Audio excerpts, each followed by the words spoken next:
Selamat datang di channel Ngoding Python bersama gua Vivai. Pada video kali ini kita akan membahas mengenai machine learning atau pembelajaran mesin, di mana video ini adalah video pembuka dari series terbaru dari channel Ngoding Python, yaitu belajar machine learning. Di mana series belajar machine learning ini akan terbagi menjadi dua part. Part yang pertama adalah implementasi machine learning beserta perintilannya, misalnya visualisasi, metriknya, dan lain sebagainya. Dan part yang satu lagi ini adalah belajar algoritma machine learning from scratch. Jadi kita tidak menggunakan library machine learning secara langsung, tapi kita coba coding apa yang ada di balik algoritma machine learning. Nah, untuk pemulaan kita akan coba memfamiliarkan apa itu machine learning supaya saat kita belajar keduanya ini kita tidak hilang arah seperti itu. Oke, kita masuk ke definisi terlebih dahulu. Machine learning, menurut Arthur Samuel, machine learning merupakan cabang ilmu yang mempelajari algoritma komputer yang dapat mengerjakan suatu tugas atau task tanpa diprogram secara eksplisit. Jadi intinya kita pengen membuat komputer kita bisa melakukan satu hal, tapi kita nggak program secara eksplisit. Nggak program secara eksplisit bukan berarti kita tidak program komputernya.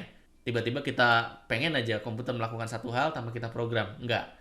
Tetap kita program, tapi programnya itu tidak eksplisit ke task tersebut. Selanjutnya, Tom Michel juga punya definisi mengenai machine learning, yaitu sebuah mesin atau komputer yang dapat belajar dari pengalaman E atau experience, dan kemampuannya dapat terukur, P atau performance. Jadi, untuk membuat komputer itu bisa menjalankan satu task tanpa diprogram secara eksplisit, kita butuh komputer itu dapat belajar dari experience atau data-data historical untuk mendapatkan satu pola dan dapat memprediksi atau mengerjakan satu task yang mana hasil pengerjaannya itu dapat kita evaluasi. Sebagai perbandingan antara pemrograman biasa atau traditional programming dengan machine learning adalah seperti ini. Misal kita coba menyelesaikan satu masalah gitu ya. Masalahnya ini adalah cek ganjil genap dari satu bilangan bulat. Apabila kita menggunakan traditional programming, maka kita membutuhkan program, yang mana programnya ini seperti yang kita tahu ya, jika angkanya habis dibagi 2, maka dia adalah bilangan genap, selain itu dia bilangan ganjil.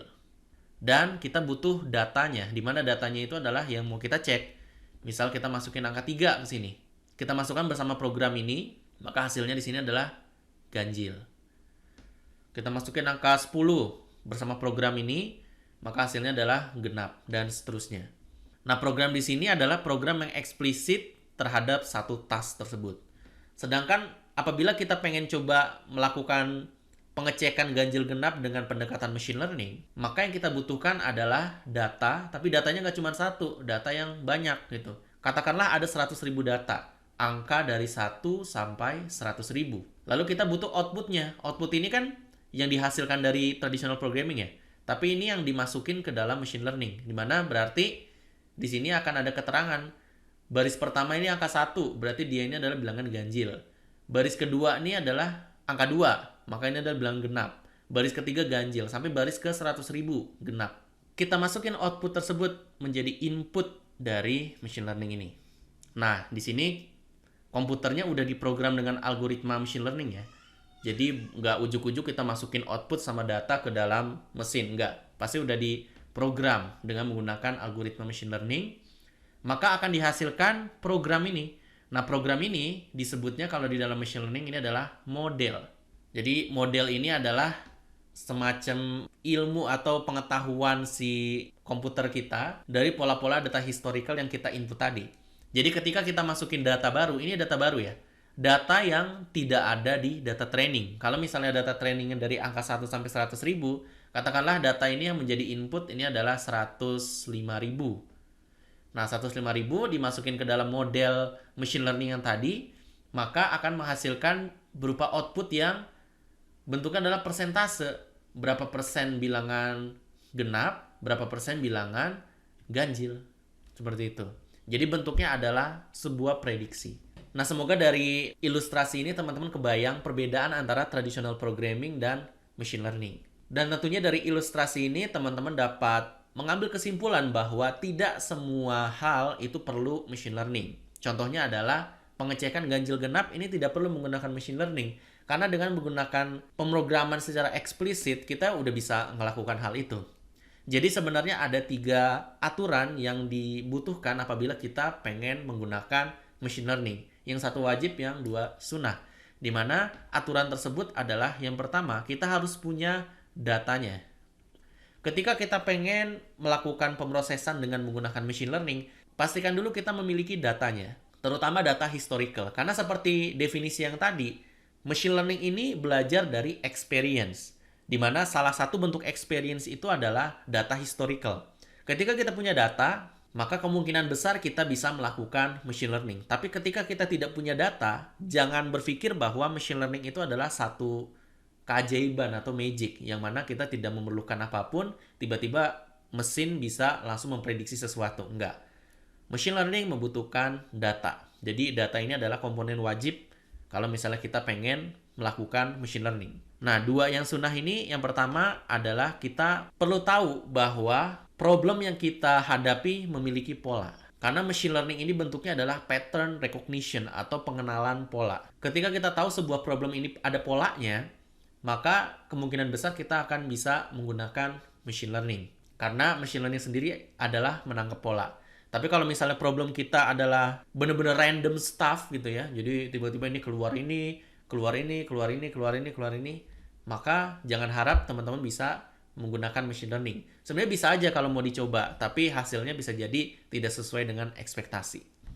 Nah, walaupun problem kita memiliki pola, tapi problem kita alangkah baiknya tidak dapat diturunkan secara matematis. Karena kalau sebuah problem itu bisa diturunkan secara matematis, maka sebenarnya problem itu dapat diprogram secara eksplisit. Sebagai contoh ya bilangan ganjil genap ini.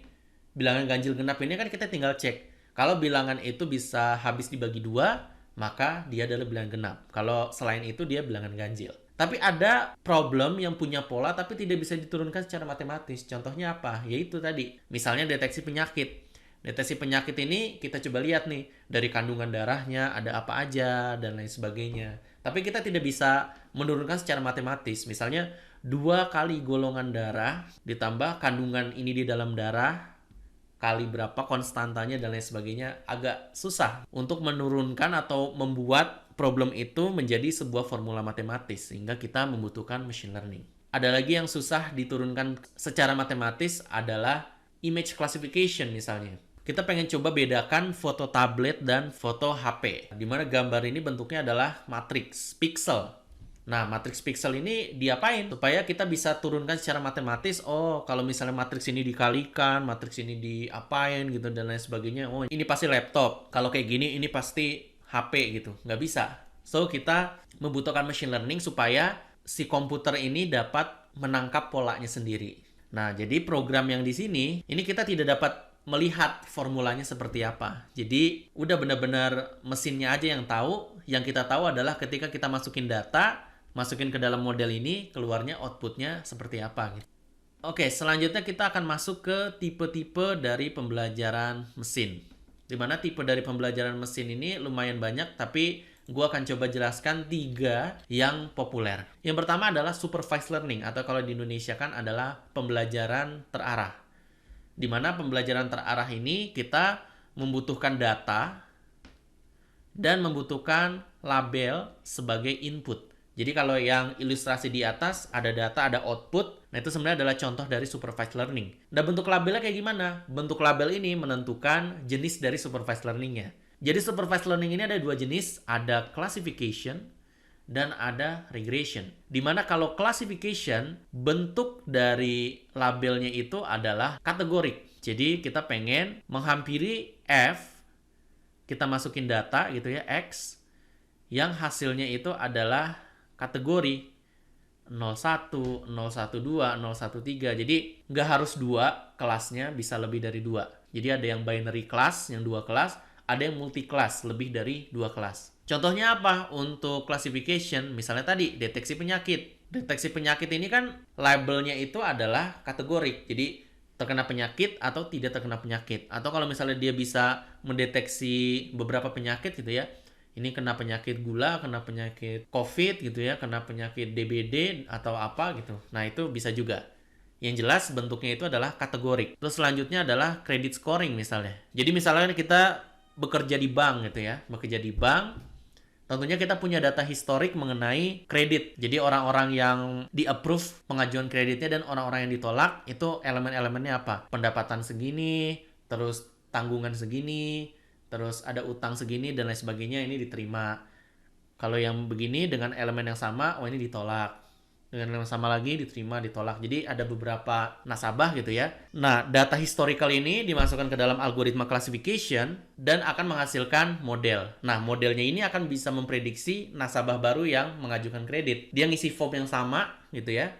Terus data form itu kita ekstrak, terus kita masukkan ke dalam model yang udah kita train. Nah, ini akan mendapatkan prediksi. Oh, ini adalah yang good credit. Oh, ini adalah yang bad credit gitu. Jadi data baru yang dimasukkan ke model itu hasilnya adalah prediksi dari hasil pembelajaran data-data historical yang dimasukkan ke dalam algoritma classification. Nah, untuk regresi kita menghampiri fungsi fx di mana hasilnya itu adalah bilangan real. Jadi labelnya ini berupa bilangan real. Coba kita pikir-pikir data historik yang labelnya real, terus kita pengen memprediksi yang hasilnya real juga. Contoh yang pertama itu adalah misalkan prediksi harga saham. Harga saham kita punya historiknya, lalu kita pengen prediksi harga saham besok berapa.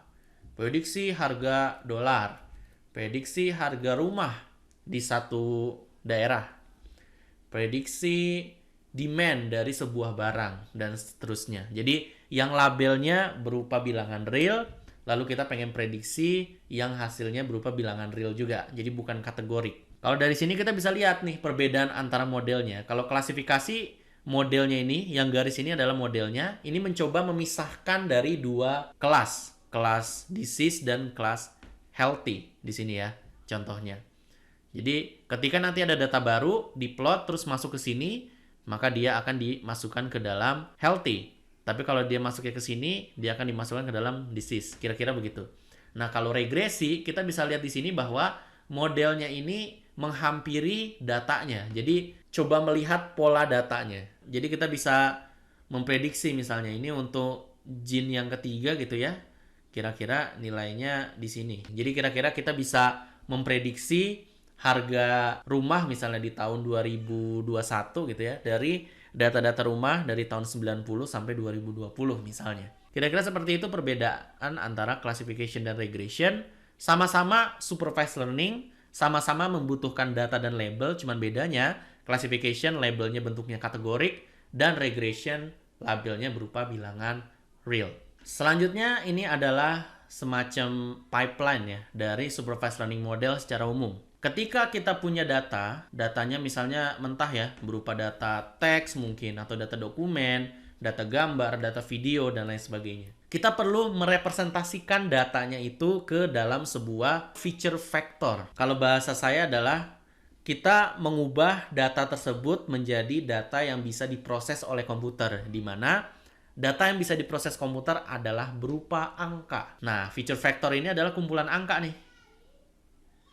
Nah, proses untuk mengubah data dari data yang bentuknya bukan angka gitu ya, teks, image, atau video gitu misalnya ke dalam sebuah feature vector, itu disebutnya adalah ekstraksi fitur atau feature extraction. Jadi kita cuman perlu ekstraknya doang dalam berupa angka gitu ya, dimana angka di sini bentuknya berarti berupa vektor. Kumpulan dari vektor-vektor itu adalah berupa matriks. Nah, nanti lebih lanjut untuk representasi data, gue coba jelasin di akhir video ini. Selanjutnya kita butuhkan label. Nah, selanjutnya ketika kita sudah punya matriks tersebut dan kita udah punya labelnya, kita masukin ke dalam algoritma machine learning, di mana hasil dari kita masukin data dan label ke dalam algoritma machine learning adalah sebuah predictive model atau model prediksi. Nah, model prediksi ini digunakan untuk memprediksi data baru yang pengen kita lihat labelnya apa. Sebagai contoh, misal kita punya data baru nih ya, ini data baru, terus kita ubah ke dalam feature vector dengan menggunakan ekstraksi fitur yang sama persis dengan proses training tadi. Lalu kita masukin ke dalam predictive model dan hasilnya adalah berupa expected label. Jadi intinya dia memprediksi label dari data baru kita. sesuai dengan apa yang dia pelajari saat proses training. Nah, proses training ini yang panahnya biru ya.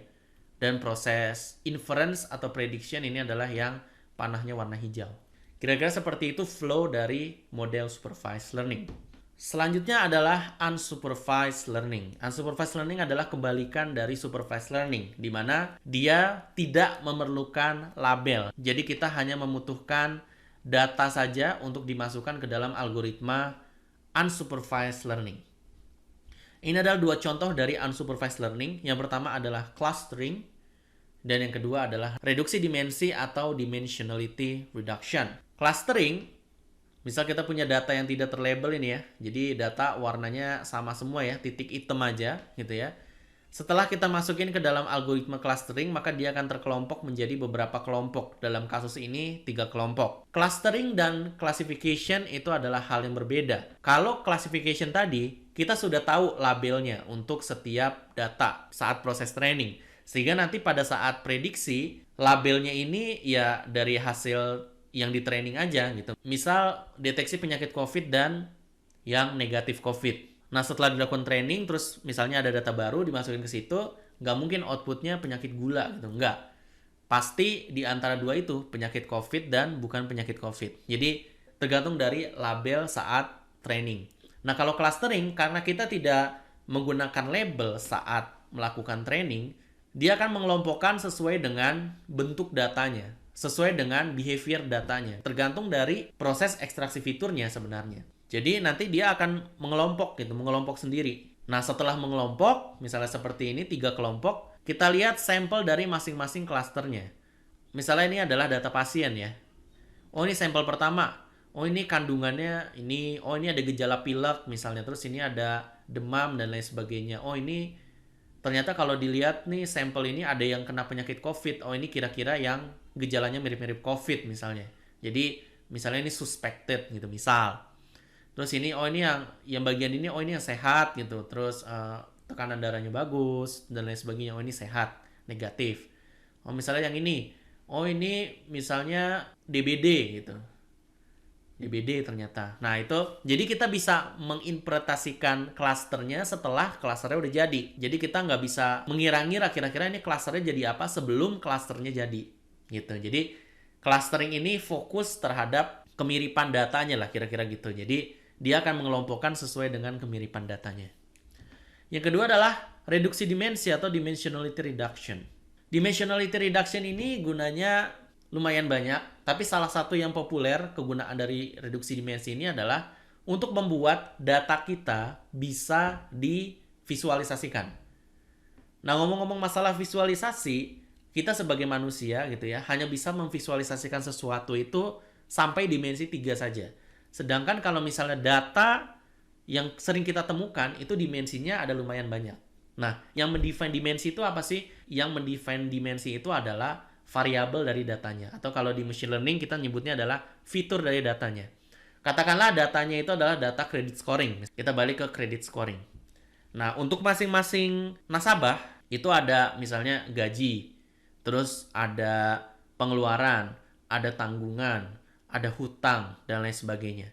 Nah, variabel-variabel itu semakin kita banyak dipakai, maka datanya ini semakin gede dimensinya. Jadi katakanlah 4 kolom yang tadi ya, 4 variabel. Jadi gaji, terus ada tanggungan, terus ada hutang, terus ada pengeluaran rata-rata. Nah, ini kan tadi yang gue bilang direpresentasikan ke dalam matriks gitu ya.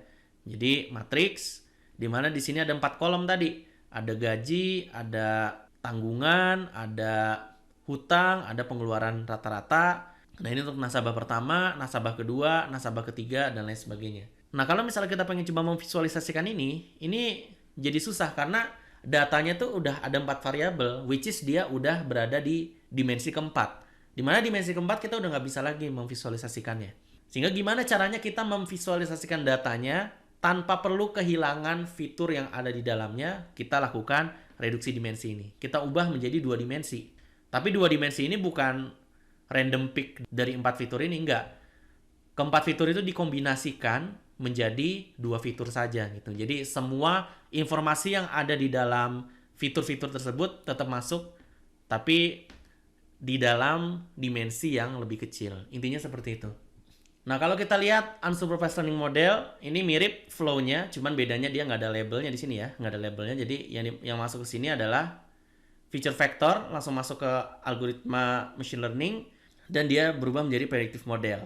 Nah, ketika kita punya data baru, kita masukin ke dalam predictive model ini, maka akan menghasilkan likelihood gitu ya, atau cluster ID kalau dia tasknya adalah clustering, atau better representation kalau tasknya itu misalnya adalah reduksi dimensi tadi.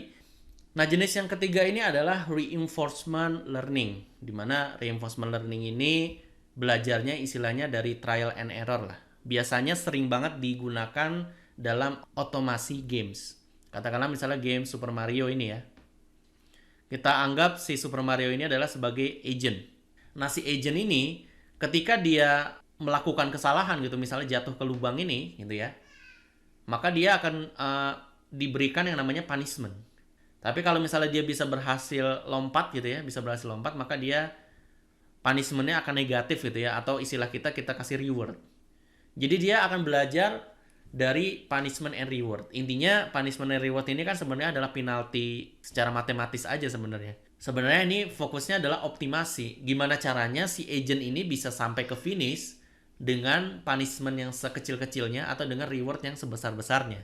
Intinya gitu. Jadi kita bisa lihat di sini yang sebelah kiri, kalau dia jalannya ke sini dia akan dikasih reward 4, tapi kalau dia jalan ke sini dia dikasih reward 2 gitu ya, karena kalau misalnya dia jalan ke sini ya udah buntu gitu, dia nggak bisa kemana-mana lagi. Tapi kalau ke sini dia dikasih 4, jalan lagi ke sini dia dikasih 5, jalan lagi ke sini dia dikasih 6 gitu. Kalau dia jalan ke sini misalnya dikasih punishment gitu ya, karena ya udah kalau misalnya maju terus kan buntu di sini. Jadi dia butuh jalan ke sini. Nah, pas ke sini dia dikasih 9 gitu ya.